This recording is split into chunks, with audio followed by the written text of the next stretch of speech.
So, you want to know how to make your model, which is made of parts, into a mesh like this. First of all, you have your model, right?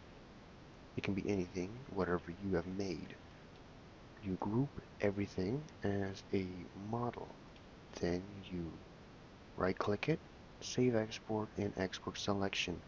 Name it something recognizable. So then you can find it later.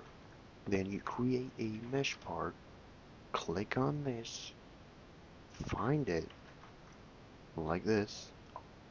This is only useful for precise alignment if you need it. If it's a complex model in very small parts, I suggest you click yes on this if you want to be aligned with something else. Have the exact same structure, but a model.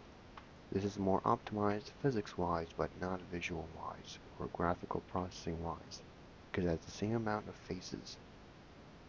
That could be wrong, but that's what I get from this. One rule: it must be the same material and same color. It's just a suggestion. It can look bad if you don't do it. And that's that. Hopefully this was helpful to you.